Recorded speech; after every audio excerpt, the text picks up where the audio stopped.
welcome back to my channel. If you are new here, my name is Veen. I am a second grade teacher here in Texas. My YouTube channel is all about just first year teacher advice, vlogs, lifestyle, and just tips and tricks for teachers. So if you're interested in things like that, go ahead and hit that subscribe button as well as that notification bell. Go ahead and just get started with the video. This is 10 tips for first year teachers. So if you're a first year teacher, this is for you. Grab some paper, get a pencil, because I wish that somebody would have told me these tips when I first started off. So I've got together some tips that will help you ease through your first year of teaching. So number one, first impressions are everything. And I can't stress this enough. During your first impression, just be yourself. So when you're meeting your parents and your students the first night of Meet the Teacher, just be you. And if you're anything like me, I'm a very loud, rambunctious, energetic person, and I'm kind of all over the place, and that's just my personality. And when I was really thinking about it, I was kind of nervous because I was like, these people are gonna think I'm annoying, right? That was how I was feeling about myself. But believe it or not, they're going to love you, and if you go in with the mindset that you're not going to please everybody, you will be okay. Because I had to tell myself that, you know what, not everyone's gonna like me, and there's always gonna be that one person that I just can't please, and I'm okay with that. So go in with that mindset that you're not going to please everybody, and I promise you will be okay. When I went to meet my students, it kind of opened up a door for me to kind of get to know their personalities. The first thing obviously I introduced myself and I said, hey, I'm Miss Musin. I'm so glad you're here. Welcome to my classroom. I'm a hugger. Can I give you a hug? And I asked them if I could give them a hug. And this kind of made me get to know their personality, because there was obviously those students that needed a little bit more reassurance, and they were nervous about being, in second grade, and they were nervous about meeting me. And then there was those students who were also very energetic and also a hugger and really wanted to, were excited to meet me. And so it kind of allowed me to work with that on the first day of school and kind of get to know them a little bit more if they were one of those kids that were, a little bit scared. And opening up the door to "can I hug you" allowed them to feel like they were comfortable and they were being reassured that everything is going to be okay. Number two, if you have a mentor, meet them and use them. So when I say this, your first impression with your mentor is everything too, because you want to build a relationship with your mentor where you guys can go to each other for anything. And so get to know them, introduce yourself to them, get to know them, and I'm sure they'll introduce themselves to you as well. Build a connection with them, and really just understand that not only are they going to be there for you, but you're also going to be a rock for them. Like this year, me and my mentor became really, really close because it's somebody that you can go to vent to, get advice from, and just really talk to and ask questions about things that you maybe are not comfortable asking your team about, or that you feel like your team already answered but you want a different perspective, because usually they'll give you a mentor that is not on the same team as you or not teaching something that is connected to you. They'll usually give you someone that is kind of out somewhere else in the school so that you have a different perspective and some different advice from somebody else. So if you have a mentor, really get to know them, build your relationship, because that's going to be one of your rocks throughout the year. Number three, build your community and your relationship with others, because this is going to keep you strong and this is going to keep you energized. It's also going to keep you connected with the community. So get to building those relationships. Introduce yourself to different grade level teachers. Introduce yourself to people like the nurse and the counselor and get to know them. Like, for example, the counselor at my school is one of my best friends, and I wouldn't have made that relationship with them if I didn't put an effort to get to know them and introduce myself to her, right? So get to know the people at your school. Talk to people, like if you have a police officer at your school, get to know them. The front desk people, get to know that person. Just get to know anyone. The specials teachers, really get to know those people, because building your relationship with your school is really important. It makes you feel at home at the end of the day.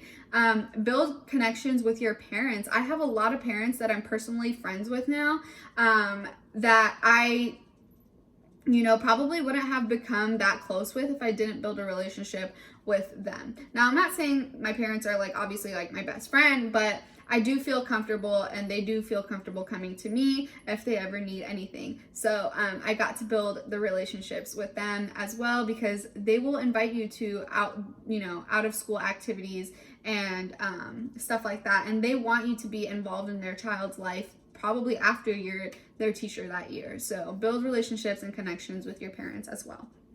Number 4, attend good PDs. As a first year teacher, PDs were so helpful for me in that summer before I started teaching, because I was able to get more information on things I was kind of unclear about, and things that I really wanted to learn more about, or learn more in depth about how that personal school or that district does things with it. So for example, I recently just took a PD on dyslexia because I wanted to learn more about dyslexia and more about how our school handles dyslexia and the guidelines to our district dealing with dyslexia as well. And so I learned a lot of things from that. And it was only like a 3-hour course, which didn't take me long at all. So if you can, sit down during the summer, if you have the time, take some informational PDs on things that you want more information about. Number 5, don't compare yourself. Now, this is really hard because, of course, you want to be the best teacher possible and you want to be just like your dream teacher, right? Which you'll get there, but don't compare yourself completely to teachers that have been teaching for like 7-8 years and have like 10 years under their belt, because they've been teaching for so long that they have gotten that time to kind of find their teaching strategies. You're going to find your own teaching style eventually, so don't just expect yourself to be perfect and amazing that first year, because you're going to make mistakes and you're going to find things that don't work for you, or things that you felt like you didn't like and you kind of wanted to change the next year. I know for me, there's a lot of stuff going into next year that I'm like, you know what, I think I'm going to do this differently because it just didn't work for me this year. And that's okay. Don't expect yourself to be exactly like another teacher, because everyone has their own different teaching styles and everyone has their own different personalities, and the way that they run their classroom is going to be completely different. If we were all the same, I'm sure we would be like robots or something. But that's what's so amazing about teachers, is that we're all different and we all get to learn from each other and grow from each other. Number 6, don't be afraid to ask for help. Okay, it's okay to ask. I know a lot of times I felt like, okay, should I ask this question, or is it going to make me look like I don't know what I'm doing? Don't be afraid to ask. Just ask your team, And if you're in a PLC and you don't understand like a lesson plan, there was a lot of times where I asked my team, can you guide me through that a little bit more? Can you show me an example of how you would teach this? Or could you, a lot of the times our team would even get up and do like a mini lesson with us, and we would pretend to be the students to kind of show like, okay, this is how I would teach it in my room. And we would talk a lot of the times about like, this worked for me, or this didn't work for me, or, oh, I did it like this, maybe you should try it like that. And we kind of gave each other advice. So don't be afraid to ask for help, even if it's something that you can ask for help with your mentor or your admin, go ahead and ask them too. There was a time this year where I needed help, and I went to my admin, and not only did I get the help I needed, but I built a stronger relationship and a connection with my admin just by going and asking for help. Number 7, it's okay to mess up. You are going to mess up. Just put that in your brain right now. You are going to mess up because you are not perfect. You are a human being. We are all human beings and we all make mistakes, right? So, I made mistakes while I was teaching. I would do math problems sometimes and I'd be like, oh, whoops, I did that wrong. And I would erase it, and I would simply just tell my kids, you know what? We all make mistakes. Even Miss Meeson makes mistakes, right?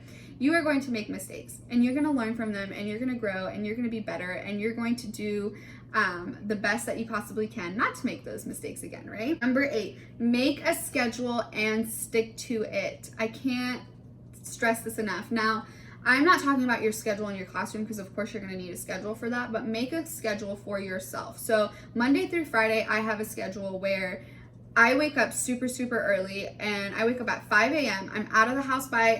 I'm ready by 5:30. I'm out of the house by 6, and I'm at school by 6:30.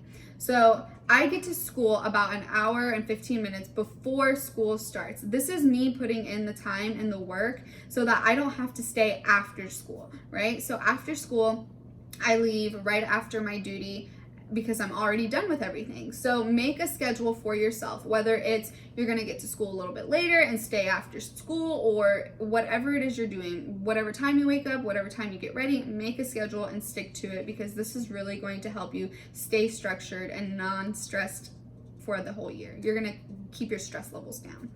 Number 9, be flexible. This is going to be your holy grail. Be flexible. Be flexible with everything that you do. You have to understand that your children are not all the same. Your students are not going to learn all in the same way. Some are going to learn faster than others. Some are going to need more manipulative. Some are going to need more visuals. Some of them are going to need teacher table. Be flexible with your teaching.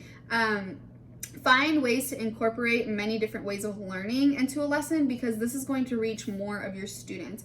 Ask hot questions. That was really helpful for me this year. I asked a lot of higher order thinking questions, and I did a lot of assessments just, throughout the lesson, whether it was just asking them a question and seeing if they understood it, or putting, a thumbs up, thumbs to the side, thumbs down, or whether it was, they would touch their nose and that would tell me like I'm kind of confused. And so I would give them they would give me visual cues a lot of the times. Even having like these, I had turn-in trays, and one of them was like, I understood this, I'm good, I'm ready to move on, I need some help, I didn't really understand it, but I understood parts of it. And then my last one was like, I completely don't get it, please help. So that was a really good self-assessment for them to do, to self-assess themselves.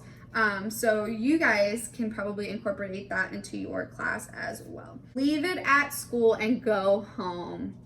What I mean by this is, if you had a horrible day at school, leave it at school and go home. Now, I'm not saying get up and leave at like lunchtime. Obviously don't do that, but if you've had a really bad day, don't take the burden of your bad day home and take it out on your family or take it out on yourself even more, because being at home is your time to relax. It's your time to debrief your day. It's your time to, take the time to let go of all of the things that happened at school that day and kind of just refresh yourself and your mind and get ready for the next day. So if anything was to happen to you at school and you just feel like it was such an overwhelming day and you are so stressed about it, leave it at school and go home. That's like my quote. I should put that on my wall somewhere.